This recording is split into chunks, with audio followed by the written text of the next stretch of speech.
সালামু আলাইকুম। প্রিয় দর্শক, অন্য মঞ্চের আলোচনায় আপনাদের সকলকে আমন্ত্রণ জানাচ্ছি। আজ আমাদের সঙ্গে অতিথি হিসেবে আছেন আসসালামু আলাইকুম।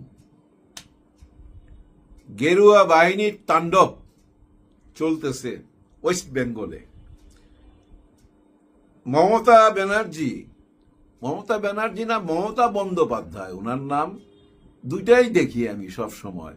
কেউ লেখে ব্যানার্জি, কেউ লেখে বন্দ্যোপাধ্যায়। আমরা মমতা বইলেই ডাকি। মমতা যে জামাত করতো এটা আপনারা জানেন? আমরা জানতাম না, কিন্তু এই যে দেখেন।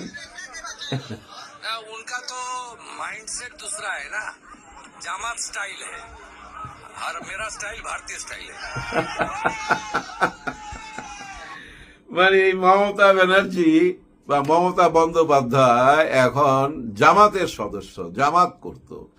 এর আগে এই লোকটাই বলছে যে মুসলমানরা আমাকে ভোট দেয় নাই, মুসলমানরা ভোট দিছে নেকাব পরা মমতাকে, মানে হেজাব পরা নেকাব পরা মমতাকে। খোঁচা মারছে। এই খোঁচা মারার মধ্যে ওস্তাদ, কিন্তু নিজে আবার মাঠে নাইমা যায়। মনে আছে ওই যে আগরতলায় ওই সাইডে যায়া আমাদের এম্বাসির অফিসের উপরে আক্রমণ করছিল এই লোক। নিজে কিন্তু গুন্ডা, কিন্তু এই গুন্ডা কিন্তু মমতার সঙ্গেই ছিল, মমতার ডান হাত ছিল একটা টাইমে। কিন্তু মমতার একটা ভাইগনা ইন করলো তার দলে, তৃণমূল, ওই যে কংগ্রেসে। মমতার একটা ভাইগনা আছে রাজনীতিতে ইন করে, অভিজিৎ বন্দ্যোপাধ্যায় বা অভিজিৎ ব্যানার্জি হইতে পারে নাম। সে যখন ইন করে, মমতার এই ডাইনার আউট হয়ে যায়, তৃণমূল থেকে আউট হয়ে যায়, বিজেপিতে যোগ দেয়। সফল হয়ে গেল, কিন্তু একদম পুরা সফল। দেখেন বিজেপি পাশ কইরাই যে এই যে গেরুয়া তাণ্ডবটা চালাবে, তার বাহিনী গেরুয়া তাণ্ডব চালাবে, এটা সবাই জানতাম তো আমরা। বিজেপির রাজনীতি তো একটাই, হ্যাঁ, এই মোদির রাজনীতি কি, ওই একটাই রাজনীতি, মুসলমানের উপরে ঝাঁপায়া পড়ো। যতটা ঘৃণা প্রকাশ করা যায় মুসলমানের প্রতি, অতটাই তারা সফল। এটাই তাদের রাজনীতি। কারণ হিন্দুবাদী রাজনীতি করে। আর ইন্ডিয়াতে হিন্দু সংখ্যাই তো বেশি, সংখ্যালঘু কারা? সংখ্যালঘু মুসলমান, খ্রিস্টান, অন্য অন্য ধর্মের লোক, তারাই তো সংখ্যায় বেশি। তাদের ওই ভোটটাই দরকার। ওই ভোটটা পাওয়ার জন্যই কিন্তু তারা ওই গেরুয়া রাজনীতি করে। আপনাদের মনে আছে এই গেরুয়া কালার? এটাও কিন্তু গেরুয়া কালার।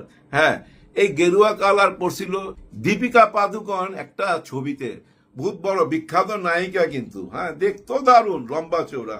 সে একটা ছবিতে বিকিনির সাথে একটা ওড়না পরছিল এই গেরুয়া কালারের, শাহরুখ খানের ছবি। সেটা নিয়ে যে কত বড় গন্ডগোল হয়েছে বোম্বেতে, এটা আপনারা জানেন। শাহরুখ খান এটা দিয়েও দাম দেয় নাই, 2 পয়সার দাম দেয় নাই, ছবি রিলিজ কইরা দেখাই দিছে। ওই ছবি সুপার হিটও হয়েছে। এই গেরুয়া কালারদের একটাই রাজনীতি, ইসলাম কোপাও। ইসলাম যেখানে আছে সেখানে কোপ মারো। দেখেন না, পাশ করার সঙ্গে সঙ্গেই সাইনবোর্ড চেঞ্জ। একটা রাস্তার নাম ছিল ইসলামপুর রোড, ওইটাকে রাখা হয়েছে ঈশ্বরপুর রোড। আবার আরেকটা জায়গার নাম ছিল মসজিদ বাড়ি রোড, ওইটাকে রাখা হয়েছে নেতাজি পল্লী রোড। সবকিছু এখন বদল করবে। বাড়ি ঘরে আক্রমণ করতেছে। এই যে নিউ মার্কেটের পাশে যে মুসলমানদের দোকানগুলা বোলডোজার দিয়ে ভাঙ্গা দিছে। এই বোলডোজার পাইলো কেমনে? কোত্থেকে এই বোলডোজারের চিন্তা আসলো? এটা আমাদের দেশ থেকে নিছে। আমাদের দেশেও কিন্তু আমরা বোলডোজার কাজে লাগাইছি। বিভিন্ন ভাঙচুরের মধ্যে বোলডোজার কাজে লাগছে না? ওই আইডিয়াটা নিয়ে এখন মুসলমানের উপরে চালাইছে। এখন কথা হইছে, এই যে মুসলমানের উপরে আক্রমণ করবে তারা, এটা কি নতুন কিছু? নিশ্চয়ই নতুন কিছু না। এই গেরুয়া দলের নেতা মোদি সিংহাসনে বসার আগেই তো গুজরাটে রাইট হয়ে গেছিল, গুজরাটে দাঙ্গা বাজাইছিল, 2000 মুসলমানের মৃত্যু হয়েছিল। মনে আছে আপনাদের? এই জীবনটা শুরু তো এখান থেকে। যার জন্য ওকে কিন্তু আবার অনেকেই বলে কসাই। আমি কিন্তু কসাই টসাই বলতে চাই না, আমি তাকে ধোকাবাজও বলতে চাই না। কারণ কি জানেন? ওর রাজনীতি তো এইটা। যাই না শুনেই তো তাকে ভোট দেওয়া হয়েছে। যারা ভোট দিছে এই জন্যই ভোট দিছে যে এরা পাশ কইরা এসে যেন মুসলমানকে তাড়ায় দেয় এই দেশ থেকে। এটাই তাদের নীতি। এই নীতি তো তারা লুকায়া চুকায়া কিছু করে না, ওপেন রাজনীতি করে। দেখেন না, পাশ করার সঙ্গে সঙ্গে আনন্দে ঝাঁপায় পড়লো মুসলমানের দোকানের উপরে, মুসলমানের বাড়ি ঘরের উপরে। কত মানুষের যে হাহাকার, কান্নাকাটি, কত মানুষের যে গাড়ি বাড়ি ভাঙ্গা চুর মার কইরা দিছে গত 2 দিন। এখন একটুখানি থামছে। ওই যে শুভেন্দুর একজন সহকারী গুলি খাইলো, গুলি খাওয়ার পর একটুখানি থামছে। আরো অনেক রকম ঘটনা ঘটতেছে, আরো দু একজনের মৃত্যুর খবর পাওয়া গেছে, এই গোপন হত্যা আরম্ভ হয়ে গেছে, ওই দেশের রাজনীতি অস্থির হয়ে গেল। কিন্তু মমতার একটা গুণ ছিল, কি গুণ জানেন? তিস্তার পানি আমাদেরকে না দেখ, এই তিস্তার পানি নিয়ে বহু রকম রাজনীতি করছে 15-16 বছর, কখনই আমাদের পক্ষে ছিল না। কিন্তু একটা গুণ ছিল, আমাদের দেশের রাজনীতি নিয়ে বেশি কথা বলতো না, মাথা ঘামাইতো না, চুপ থাকতো। এবং মুসলমানদের প্রতি তার একটা অন্যরকম ভালোবাসা ছিল। আর এই ভালোবাসাটা কিসের? ভোটের ভালোবাসা। হ্যাঁ, ভোট ব্যাংক ছিল, মুসলমানরা তার ভোট ব্যাংক ছিল। এটা কিন্তু শুভেন্দু ভালো করে জানে। এই গেরুয়া বাহিনী এই জন্যই ঝাঁপায় পড়ছে। আবার নির্বাচনের আগেই কিন্তু একটা বিরাট বড় বাড়ি দিছে। হ্যাঁ ভাই, যাকে বলে অরিজিনাল ইঞ্জিনিয়ারিং, ওই ইঞ্জিনিয়ারিং কইরাই কিন্তু এই নির্বাচনে পাশ করছে। কি করছিল? প্রায় 92 লক্ষ মানুষকে ভোটের তালিকা থেকে নাম বাতিল কইরা দিছিল, মানে এরা কোনো ভোট দিতে পারবে না। অথচ এরা কিন্তু কেউ কেউ এই বাংলাদেশ থেকে গেছে 47 সালে, আবার কেউ কেউ গেছে 71-এ যে গেছে আর আসে নাই। তার মানে ওই দেশেই তাদের জন্ম। আগের লোকগুলা তো এখন নাই, ইয়াং জেনারেশন যা আছে ওই দেশেরই নাগরিক, কিন্তু তারপর ওদের ভোটের অধিকার নাই।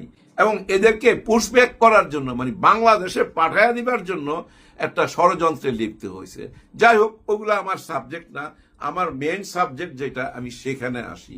দেখেন, এই শুভেন্দু কিন্তু পাশ করেই বলছে শেখ হাসিনা ঢাকা এয়ারপোর্টে আসতেছে, তাকে সেলুট দিয়ে নিয়ে যাইতে হবে। কারা সেলুট দিবে? এই সেলুট কারা দিবে? জনগণ যায় দিবে না। উনি ইঙ্গিত করছে কিন্তু আর্মি, পুলিশ, র্যাব এরা সবাই যায় এয়ারপোর্টে শেখ হাসিনাকে সেলুট দিয়া বরণ করে নিবে। শেখ হাসিনা এখনো এই দেশের প্রধানমন্ত্রী। এই শুভেন্দু কিন্তু ডক্টর ইউনূসের সরকারকেও বৈধ মনে করে না।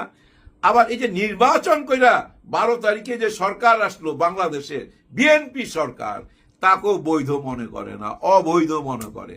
অবৈধ মনে কইরাই কিন্তু ওই কথা বলছে, শেখ হাসিনাকে সে নিয়ে আসতেছে বা সে পাঠায় দিতেছে, তাকে সেলুট দিয়া বরণ করতে হবে। এখন মূল কথায় আসি। এই যে মুসলমানদের উপরে আক্রমণ করা এবং নির্বাচনের পরপর শেখ হাসিনার নাম মুখে নেওয়া, এর পিছনে কারণ কি? উদ্দেশ্য তো একটা আছে। সে উদ্দেশ্য ক্লিয়ার বোঝা যায় ভাই। এই নির্বাচনের পিছনে, হ্যাঁ, শুভেন্দুর পিছনে টাকা ঢালছে আওয়ামী লীগ, প্রচুর টাকা ঢালছে। দেখেন, পাশ করার সঙ্গে সঙ্গে জয়দেবপুরের ওই যে জাহাঙ্গীর কবির নামে একজন নেতা আছে না আওয়ামী লীগের, সে চলে গেছে শুভেন্দুর কাছে ফুলের তোড়া নিয়া। এবং দেখেন, শুভেন্দুর মুখে প্রথম কোন কথাটা শুনছেন? পাশ করার পরই শেখ হাসিনার কথা বলছে, শেখ হাসিনাকে পাঠাইতেছে। এখন দেখেন চালাকিটা কোথায় করছে।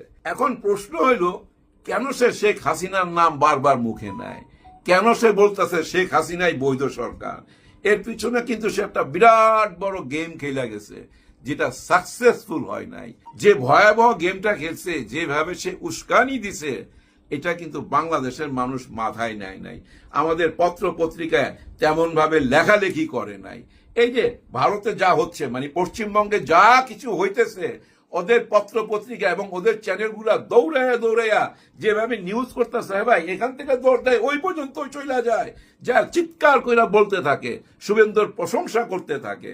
এবং মুসলমানের বাড়িতে যে আক্রমণ হইতেছে, এটা নিয়ে কোনো আফসোস নাই। চিন্তা করেন, এবং ওরা বলতেছে এদেরকে বাংলাদেশে পাঠায় দিতে হবে। এখন একটুখানি চিন্তা করেন, ওইখানে আমার ভাই বোনের উপরে আক্রমণ হইতাছে, মুসলমানদের উপরে আক্রমণ হইতাছে। এই আক্রমণের পিছনে শুভেন্দু অধিকারের অনেক বড় একটা ষড়যন্ত্র। সেই ষড়যন্ত্রটা কি জানেন? ওইখানে যদি মুসলমানের উপরে আক্রমণ হয়, তখন এখানে জামাত ইসলাম বা এখানের মোল্লারা হিন্দুদের উপরে আক্রমণ করবে, হিন্দুদের ব্যবসা বাণিজ্যের উপরে আক্রমণ করবে। ওইখানে আক্রমণ হইলে এখানেও তো আক্রমণ হবে।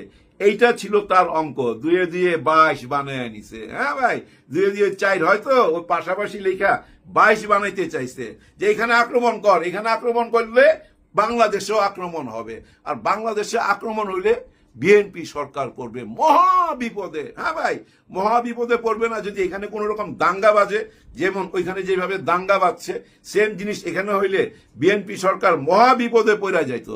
আর ওই বিপদে পড়লে কি করতো?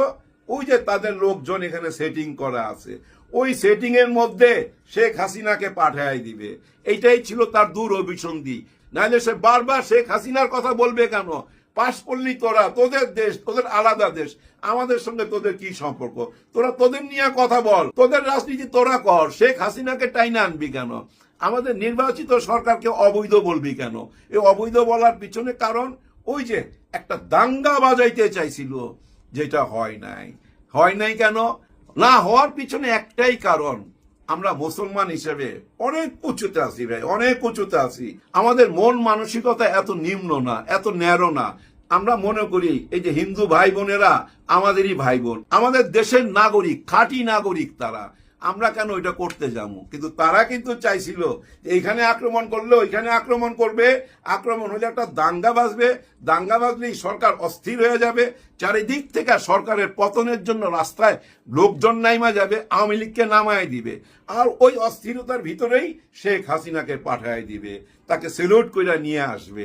এরকম একটা অঙ্ক করছিল ভাই। মানুষ যখন না পানিতে ডুইবা যাইতে চায়, যে সাঁতার জানে না, পানিতে পড়া গেলে খড়কুটা আঁকড়ায় ধরতে চায়। এই শুভেন্দুর মতো খড়কুটাকে আঁকড়ায় ধরা ঠিক হয় নাই আওয়ামী লীগের। আওয়ামী লীগকে ডুবাই দিছে, তো আওয়ামী লীগকে বদনাম করে দিল। তার মুখে আওয়ামী লীগের নাম শুনতেছি, অথচ সে মুসলমানের উপর আক্রমণ করতেছে। আর এটা একটা ইসলামিক কান্ট্রি। তার মানে কি বিজেপির রাজনীতি আর আওয়ামী লীগের রাজনীতি এক কইরা ফেলাইল না? বিজেপি আর আওয়ামী লীগ এক হয়ে গেল। মোদিজি আর আমাদের শেখ হাসিনা, শুভেন্দুর কথা অনুযায়ী আওয়ামী লীগ আর বিজেপি একেবারেই ভাই ক্লোজ। এতে কি দাঁড়াইলো? আওয়ামী লীগের বদনাম হইল তো। হ্যাঁ, আওয়ামী লীগকে সাপোর্ট করে এমন একটা দল, যে দল পাশ কইরা আইসাই মুসলমানদের উপরে আক্রমণ করতেছে, তাদের বাড়ি ঘর জ্বালাই দিতেছে, দোকানপাট জ্বালাই দিতেছে। এটা কোনো কথা? আর এই ভোট পাই এখন অত্যাচারী হয়ে উঠছে। সারা বিশ্বে ওনাদের নিয়ে কি ভাবতেছে কিচ্ছু যায় আসে না। এসব তোয়াক্কাও করে না মোদি। হ্যাঁ, তোয়াক্কাও করে না। বহুদিন যাবত তো একই কাজ কইরা যাচ্ছে। কিন্তু এবার পশ্চিমবঙ্গে যেটা করতে চাইছিল, সেটা দিয়া বাংলাদেশকে অস্থির করতে চাইছিল। ওইখানে আক্রমণ হলে এখানে আক্রমণ হবে। আপনি যদি আমার ভাইয়ের গায়ে আক্রমণ করেন, আমার বোনের গায়ে আক্রমণ করেন, আমিও তো আপনার ভাইয়ের গায়ে বোনের গায়ে আক্রমণ করুম। এই অঙ্কটা মিলাইছিল, কিন্তু এই অঙ্কটা মিলে নাই। কারণ জামাত ইসলাম ওই দল না তো ভাই, যেটা আপনারা ভাবছেন। দেখেন না কিভাবে বলে মমতা ব্যানার্জি জামাত করে, মানে জামাত টার্গেট, মেন হলো জামাত টার্গেট। ও জানে, মনে প্রাণ ও বিশ্বাস করে, আমার লোকজন যদি এখানে অ্যাটাক করে, জামাত ওইখানে অ্যাটাক করবে হিন্দুদের উপরে। কিন্তু হিসাব মিলল না, জামাত আছে অন্য জায়গায়। বর্তমানে ডাক্তার শফিকুর রহমান স্যার কোথায়? জাপানে। জাপানের সংসদে গেছে, কিভাবে ওই সংসদ চলে সেটা বৈশা বৈশা দেখছে। এবং ওইখানে কি করতেছে জামাত? সোজা অঙ্ক ভাই, জুলাই নিয়ে কথা বলতেছে, গণভোট নিয়ে কথা বলতেছে। কারণ শফিকুর রহমান স্যার কিন্তু একটা কথা বইলা গেছে, যাওয়ার আগে বইলা গেছে, যেদিন যায় সেদিনই বলছে জুলাই স্বীকৃতি দিতেই হবে, কোনো কারণেই আমরা আপোষ করব না। গণভোটের স্বীকৃতি দিতেই হবে, কোনো কারণেই আমরা আপোষ করব না। জাপানে যায় ওই কথাগুলাই তো বলবে। দেখবেন এই সংসদ যখন চলবে, আর গ্যাপে গ্যাপে এই জামাত ইসলাম দেখবেন বিদেশ সফর করবে, বিভিন্ন দেশে যাবে, যায়া এই প্রশ্নটাই তুলে ধরবে যে দেখো আমার দেশের গণভোটের অধিকার তারা দিচ্ছে না, তারা জুলুমবাজ হয়ে যাইতেছে। এইটাই বুঝাবে ভাই। এই যে মাননীয় প্রতিরক্ষা মন্ত্রী খলিল সাহেব যে গেল চীনে, এই চীন থেকে কিন্তু আগেই সাইরা আইছে কাজ, আগেই কিন্তু জামাত কাজ সাইরা চলে আসছে। ওইখানে যে কতটা সুযোগ সুবিধা করতে পারবে আমার সন্দেহ আছে ভাই, সন্দেহ আছে। এর আগে কিন্তু গেছিল দিল্লিতে। হ্যাঁ, এই খলিল সাহেব দিল্লিতে গেছিল, ওইখান থেকে কিন্তু সুফল কিছু বয়ে আনতে পারে নাই। কারণ তারা কিন্তু আওয়ামী লীগেরই আঁকড়ায় ধরে রাখছে, তারা আওয়ামী লীগকেই চায়। এখানে শুভেন্দুর কথাই বুঝেন না, আওয়ামী লীগই তাদের প্রথম পছন্দ। আর নিশ্চয়ই বিএনপি এমন কিছু করছে যার কারণে এখন ওই সম্পর্কটা নাই উনাদের সঙ্গে, দাদাদের সঙ্গে এই সম্পর্কটা নাই। বিএনপি করতে পারে ভাই, যারা গণভোট নিয়ে বলে যে আমরা এই গণভোট চাইছিলাম শুধু নির্বাচনের জন্য, নির্বাচনটার জন্য আমরা ওই মিথ্যা কথা বলছি। আবার দেখেন এই যে আওয়ামী লীগের কাছে ওরা ভোট চাইছে, বলছে না আওয়ামী লীগের মামলা টামলা সব কিছু উঠায় নিয়ে যাবো। আওয়ামী লীগের ভোটও পাইছে, ভোট পাওয়ার পর দেখেন আওয়ামী লীগের সাথেও বেইমানি, আওয়ামী লীগকে কিন্তু আর ওই সুযোগ দিচ্ছে না, এখন কিন্তু ওদেরকে আবার জেলে ঢুকাইতেছে। তার মানে কি ভারতের সঙ্গে কোনো কথাবার্তা যদি হয়ে থাকে, আমার মনে হয় বিএনপি এখন বলতেছে ভাই তোরে চিনলাম না, যেমন চিনে নাই এই যে জুলাই গণভোট যারা দিছে তাদের চিনে নাই, যেমন চিনে নাই আওয়ামী লীগের যারা ওদেরকে ভোট দিছে যে তোমাদের মামলা মোকদ্দমা যা আছে উঠাই নেবো, আমাদের মধ্যে চলে আস, আমাদের ভোট নাও। ভোট নেওয়ার পর ওদেরকেও চিনল না। ঠিক তেমনি এদেরকেও চিনে নাই, দাদাদেরকেও চিনে নাই। আমার মনে হয় যার জন্য এতটা খ্যাপা, শুভেন্দু তো ভাই ভিতরের খবর রাখে, মোদির খুব কাছের লোক, তো মাঝে মাঝে যে দিল্লিতে মোদির লোকে দেখা করে। নিশ্চয়ই শুভেন্দুর কানে আসছে যে বিএনপি আমাদের সঙ্গে বেইমানি করছে, যার জন্য ওই আওয়ামী লীগের কথা বলে, যার জন্য বলে শেখ হাসিনারে পাঠাইতাছি, সেলুট দিয়ে নিয়ে যাইতে হবে, যার জন্য এই ষড়যন্ত্রটা করছে, মুসলমানদের উপরে আক্রমণ কইরা জামাতকে উস্কানি দিছিল যেন জামাত এখানে হিন্দু ভাই বোনদের উপরে ঝাঁপায়া পড়ে। এইটাই চাইছিল, এটাই মেইন উদ্দেশ্য, আর কোনো উদ্দেশ্য না। বেশি কথা বলুম না, আমরা একটা সভ্য জাতি, সত্যি আমরা ভালো। আমাদের দেশের মুসলমানরা ভাই হিংস্র না, নিশ্চয়ই হিংস্র না। বিদায়ের আগে বলবো ভাই, এই যে পূজার সময় যেভাবে আমরা সনাতনী ভাই বোনদেরকে পাহারা দিয়ে রাখতাম, পূজা মণ্ডপ পাহারা দিয়ে রাখতাম, ঠিক তেমনি ভাবে এখনো পাহারা দিয়ে রাখেন, এখনো চোখে চোখে রাখেন। কেউ ভাই এই সুযোগ নিতে পারে, ঘোলা পানিতে মাছ শিকার করতে পারে, আমাদের সনাতনী ভাই বোনদের উপরে আক্রমণ করতে পারে। সবাই সাবধান থাকেন, চোখ কান খোলা রাখেন। সবার জন্য সবাই দোয়া করবেন। আল্লাহ হাফেজ। আসসালামু আলাইকুম প্রিয় ভাই ও বোনেরা, আশা করি আপনারা সবাই ভালো আছেন। কয়েকদিন গ্রামের বাড়িতে কাটিয়ে আসলাম বিশেষ একটা জরুরি কাজে, গ্রামের একটা গ্যাঞ্জাম মেটানোর জন্য। তো ওইখানে যে গরম, বিদ্যুৎ থাকে না, বিদ্যুৎ তো নাই বললেই চলে, ঠান্ডা লেগে গেছে, কথা বের হচ্ছে না। তারপরেও খুবই গুরুত্বপূর্ণ একটা বিষয় আপনাদের সামনে কথা বলার জন্য এসেছি। এটি আপনাদের জানানো দরকার, জানা থাকা দরকার। দেশের রাজনীতি কোন দিকে যাচ্ছে, কোন পথে হাঁটছে, এই বিষয়টা নিয়ে ছোট্ট একটা বিষয় নিয়ে আপনাদের সাথে শেয়ার করতে চাই। আপনারা ইতিমধ্যেই জেনেছেন, একটা কথা খুব জোরে সোরে চালু হয়ে গেছে ইতিমধ্যেই। ডাকসু কি থাকবে? ডাকসুতে যারা সাদিক কায়েম সহ যে প্যানেলটি বিজয়ী হয়েছে, এরা কি থাকতে পারবে? পুরা 1 বছর কার্যক্রম পরিচালনা করতে পারবে, নাকি এদেরকে জোর করে পদত্যাগ করাতে বাধ্য করা হবে? এই কথাটা কিন্তু বাজারে চালু হয়ে গেছে। এখন ডাকসু তার কার্যক্রম কন্টিনিউ করতে পারবে কিনা, সাদিক কায়েমরা ভিপি থাকতে পারবে কিনা, ফরহাদরা, সর্বমিত্ররা এখান থেকে কি পদত্যাগ করবেন কিনা, এই বিষয়ে আমরা অল্প অল্প করে একটু বোঝার চেষ্টা করি, তাহলে আপনাদের কাছে একটু বিষয়টা পরিষ্কার হয়ে যাবে। প্রথম কথা হচ্ছে, আপনারা জানেন গত 2 দিন ধরে ঢাকা বিশ্ববিদ্যালয়ের শিক্ষার্থীরা ডাকসুর সামনে চরম আন্দোলন শুরু করেছে। এখন কেন তারা এই আন্দোলন শুরু করলো, এটার পিছনে একটু যাওয়া দরকার। পিছনের কারণটা অনুসন্ধান করলেই ডাকসু আদতেও থাকতে পারবে কিনা, সাদিক কায়েমরা এখানে টিকে থাকতে পারবে কিনা পরিষ্কার হয়ে যাবে। গত পরশুদিন ডাকসুর সদস্যরা তারা ভিসির কাছে গিয়েছিলেন। ঢাকা বিশ্ববিদ্যালয়ের যে নবনিযুক্ত ভিসি, ওনার নিজের সন্তান ওনাকে একজন অযোগ্য মানুষ হিসেবে গণ্য করেছেন এবং তিনি চরম উদাসীন, এই জাতীয় কথা তিনি বলেছেন, ওগুলো আপনারা দেখেছেন। তো এই ভিসির কাছে ডাকসুর নেতৃবৃন্দ গিয়েছিল শনিবারে বাস ট্রিপ চালু করার জন্য। এটা দীর্ঘদিন ধরে ঝুলে আছে। ডাকসুর যিনি ট্রেজারার জাহাঙ্গীর, তিনি এই ফাইলে সই করছেন না। তিনি সই করে দিলেই ফাইলটা পরবর্তীতে কিন্তু উপাচার্যের কার্যালয়ে চলে যাবে। চলে গেলে কি হবে, শনিবারে যারা ক্যাম্পাসে আসা যাওয়া করে তাদের তো বাস দরকার, এটা চালু হয়ে যায়। কিন্তু এই ডাকসুর যে ট্রেজারার বা কোষাধ্যক্ষ যাই বলি, উনি এটি করতে দিবেন না, উনি করতে দিচ্ছেন না, উনি স্বাক্ষর করবেন না।